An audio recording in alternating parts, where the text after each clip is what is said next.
अस्सलाम वालेकुम स्टूडेंट्स। आज का हमारा टॉपिक है मॉलिक्यूलर मास और फार्मूला मास। सबसे पहले मॉलिक्यूलर मास को डिस्कस करने से पहले हम बात करेंगे मॉलिक्यूल के मुतालिक। मॉलिक्यूल के मुतालिक हम पहले भी पढ़ चुके हैं कि मॉलिक्यूल किसे कहा जाता है। मॉलिक्यूल जो है, मॉलिक्यूल हमेशा बनता है कम्बिनेशन ऑफ एटम से। कम्बिनेशन ऑफ एटम्स यानी कि जब दो या दो से ज़्यादा एटम्स आपस में मिलाप करते हैं, एक दूसरे के साथ रिएक्ट करते हैं, तो उनके रिएक्शन के नतीजे में, उनके उस कम्बिनेशन मिलाप के नतीजे में हमारे पास क्या वजूद में आता है, मॉलिक्यूल वजूद में आता है। अब चूँकि एक मॉलिक्यूल जो है वो एटम से मिलकर बना होता है, तो एक मॉलिक्यूल में मौजूद जब हम तमाम एटम्स के एटॉमिक मासेस को जमा करते हैं, एटॉमिक मासेस का मजमूआ लेते हैं, तो मॉलिक्यूल में मौजूद उन तमाम एटमों के एटॉमिक मासेस के उस मजमूए को हम क्या नाम देते हैं, मॉलिक्यूलर मास। तो मॉलिक्यूलर मास की हमारे पास डेफिनेशन है, the sum of atomic masses of all the atoms present in one molecule. एक मॉलिक्यूल में मौजूद तमाम एटम के एटॉमिक मासेस का मजमूआ क्या कहलाता है, मॉलिक्यूलर मास कहलाता है। जैसे हम एक एग्जांपल लेते हैं, पानी जो है एक मॉलिक्यूल है, वाटर H2O, ठीक है जी। अब हम क्या करेंगे, इसको एक साइड पर लिख लेंगे, जैसे हमारे पास ये है H2O, ठीक है। अब हम सबसे पहले इसमें निशानदेही करेंगे कि इसमें हमारे पास कौन कौन से एलिमेंट हैं। तो वाटर जो है, पानी में दो तरह के हमारे पास एलिमेंट हैं, एक हाइड्रोजन एलिमेंट है और दूसरा ऑक्सीजन एलिमेंट है। फिर हमने ये देखना है कि इन एलिमेंट्स के एटम्स कितने हैं। हमारे पास हाइड्रोजन के कितने एटम्स हैं, 2, ऑक्सीजन के कितने एटम्स हैं, 1, ठीक है जी। जब हम ये लिख लेंगे तो उसके बाद हमने एक प्रोसेस के साथ इसको हल करना है। सबसे पहले हम यहाँ पर लिखेंगे, पहला एलिमेंट हमारे पास कौन सा है, हाइड्रोजन। तो हम लिखेंगे हाइड्रोजन का एटॉमिक मास। अब हाइड्रोजन जो है उसका एटॉमिक मास कितना होता है, 1 AMU, एक एटॉमिक मास यूनिट। दूसरा हमारे पास एलिमेंट कौन सा है, ऑक्सीजन। तो हम क्या लिखेंगे, ऑक्सीजन का atomic mass is equal to कितना होता है, 16 AMU, ठीक है जी। अब ये हमारे पास दो ही एलिमेंट थे, दोनों एलिमेंट के एटॉमिक मासेस को हमने लिख लिया है। अब हम पानी का मॉलिक्यूलर मास हासिल करने के लिए हाइड्रोजन और ऑक्सीजन जो है इनके एटॉमिक मासेस को जमा करेंगे। तो यहाँ पर हम लिखेंगे पानी का मॉलिक्यूलर मास बराबर है, अब हमारे पास पानी जो है उसमें कौन कौन से एलिमेंट हैं, हाइड्रोजन एलिमेंट है, तो यहाँ पर हम लिखेंगे हाइड्रोजन का एटॉमिक मास जमा दूसरा एलिमेंट कौन सा है हमारे पास, ऑक्सीजन। तो ऑक्सीजन का एटॉमिक मास। फिर हमें ये देखना है कि इनके एटम्स कितने हैं। हाइड्रोजन के हमारे पास कितने एटम हैं, 2 एटम है, तो उसको हम ब्रैकेट के बाहर लिख लेंगे। ऑक्सीजन के हमारे पास 1 ही एटम है, इसलिए ब्रैकेट के बाहर कुछ नहीं लिखेंगे। अब यहाँ पर हमने हाइड्रोजन का एटॉमिक मास सर्च करना है। जैसे हमें पता है कि हाइड्रोजन का एटॉमिक मास कितना है, 1 AMU, तो 1 यहाँ पर लिखेंगे, बाहर ये एटम्स की तादाद आ जाएगी। उसके बाद ऑक्सीजन का एटॉमिक मास कितना है, 16 AMU। अब 2 जो है इसको हम 1 के साथ मल्टीप्लाई करते हैं, 2 पे के साथ ज़रा करेंगे, हमारे पास कितना आंसर आ जाएगा, 2, और ये हमारे पास 16 है। इसको प्लस करेंगे, कितना हमारे पास आंसर आएगा, 18 AMU। 18 AMU जो है वो हमारे पास, तो हमारे पास आंसर कितना है, 18 AMU। तो 18 AMU जो है ये हमारे पास पानी का क्या है, मॉलिक्यूलर मास।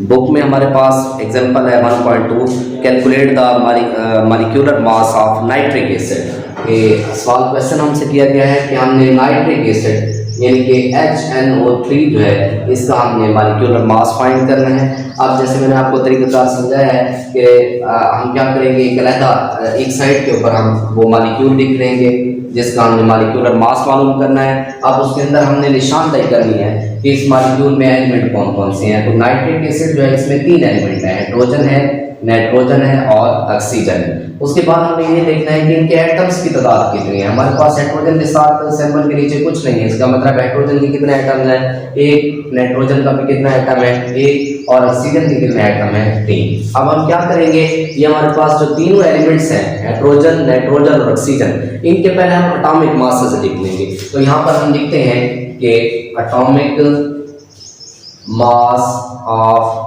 हाइड्रोजन। हाइड्रोजन का एटॉमिक मास कितना होता है, 1 AMU।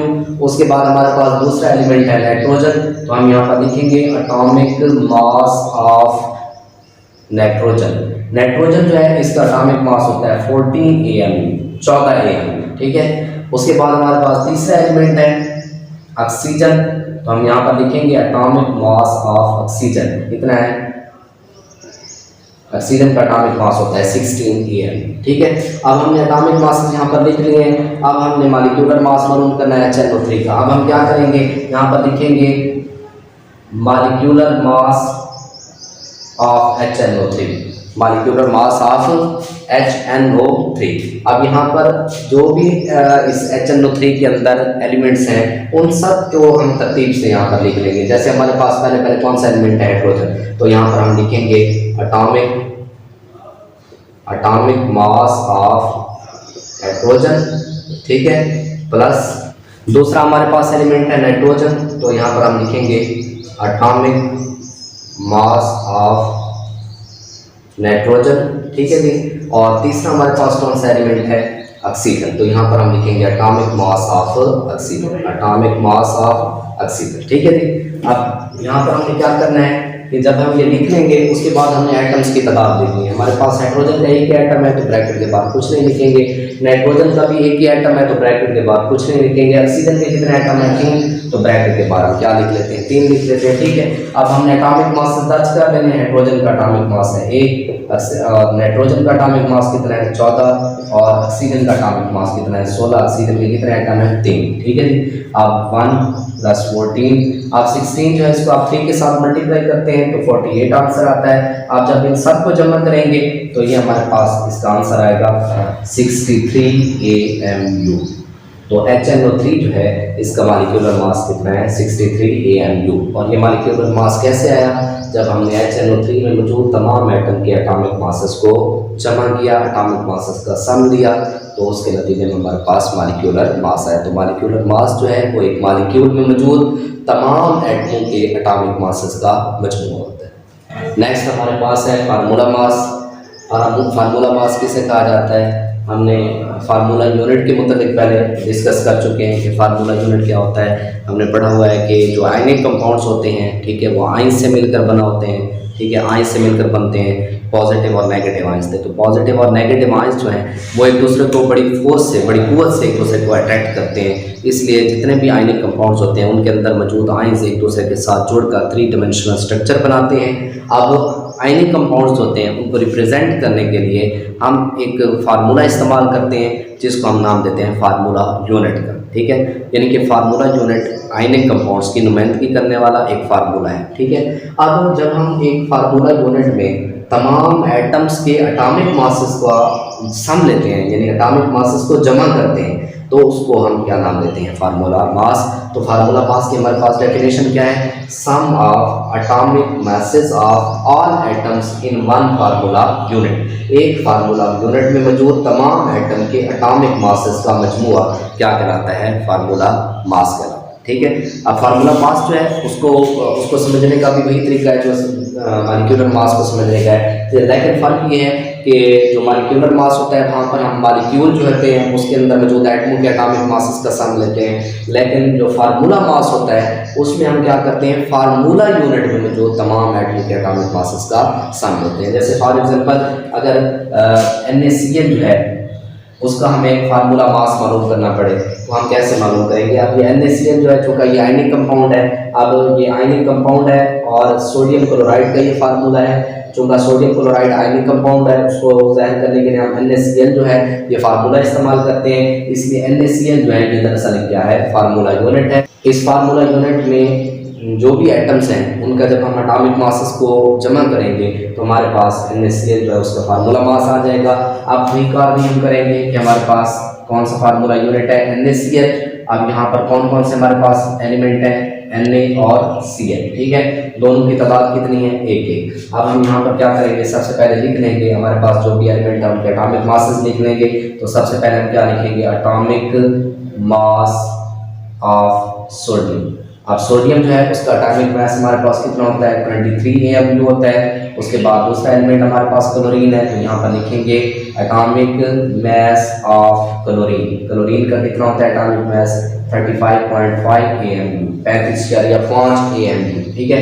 अब हमने सोडियम क्लोराइड का फार्मूला मास मालूम करना है, तो यहाँ पर हम लिखेंगे formula mass of sodium chloride is equal to, अब सोडियम क्लोराइड में जो भी एलिमेंट हैं उनके एटॉमिक मासेस को हम यहाँ तरतीब से लिखेंगे। जैसे पहले हम लिखेंगे atomic mass of sodium plus दूसरा हमारे पास कौन सा है, एटॉमिक मास ऑफ क्लोरीन।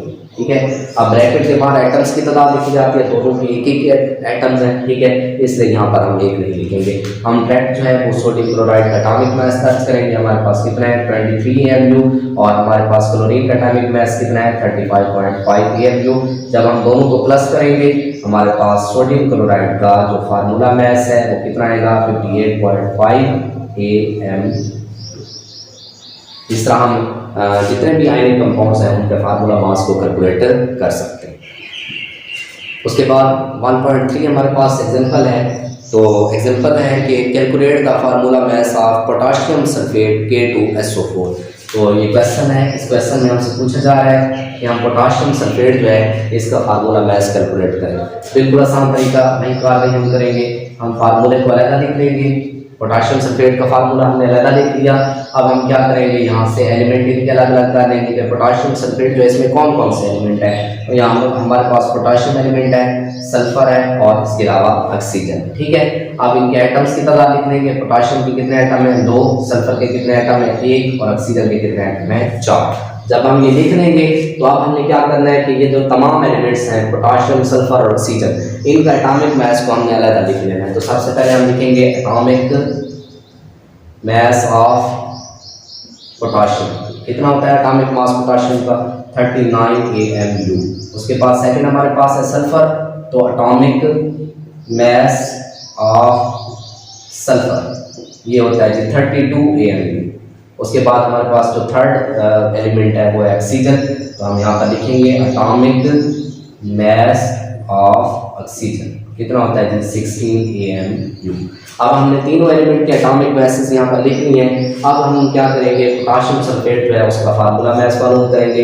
यहाँ पर हम लिखेंगे formula mass of potassium sulphate is equal to, अब ये जितने हमारे पास एलिमेंट हैं इनको हमने तरतीब से यहाँ पर इनके एटॉमिक मासेस लिखने हैं। पहले हमारे पास कौन सा है पोटाशियम है, तो हम लिखेंगे atomic mass of potassium plus दूसरा हमारे पास है सल्फर, तो एटॉमिक मास ऑफ सल्फर और तीसरा हमारे पास कौन सा ऑक्सीजन, तो एटॉमिक मास ऑफ ऑक्सीजन। ठीक है, उसके बाद हमें क्या करना है एटम्स की तादाद लिखनी है। अब पोटाशियम के कितने एटम्स हैं 2 हैं, तो हम ब्रैकेट के बाद लिख लेते हैं। सल्फर के कितने एटम है 1, इसको वैसे रहने देंगे। ऑक्सीजन के कितने एटम है 4, ठीक है 4 एटम्स हैं, उसको हम ब्रैकेट के बाद लिख लेंगे। अब हमने क्या करना है एटॉमिक मास दर्ज करने हैं। पोटाशियम का एटॉमिक मास कितना है 39 AMU, 2 एटम्स हैं इसके। सल्फर का एटॉमिक मास कितना है 32 AMU। ठीक है जी, और इसके बाद तीसरा हमारे पास ऑक्सीजन है, ऑक्सीजन का एटॉमिक मास कितना है 16 AMU। हमारे पास ऑक्सीजन के कितने एटम है 4। ठीक है, 39 को हम 2 के साथ मल्टीप्लाई करेंगे, हमारे पास कितना आंसर आएगा 68 और 32 16 जो है ये 4 के साथ जब मल्टीप्लाई होगा तो इसका आंसर आएगा 64। ठीक है, 78 32 और 64 जब आप इसको प्लस करेंगे, तीनों को प्लस करेंगे तो हमारे पास कितना आंसर आएगा, हमारे पास ये आंसर आएगा 174 AMU। तो हमारे पास पोटाशियम सल्फेट जो है उसका फार्मूला मास कितना आएगा 174 AMU।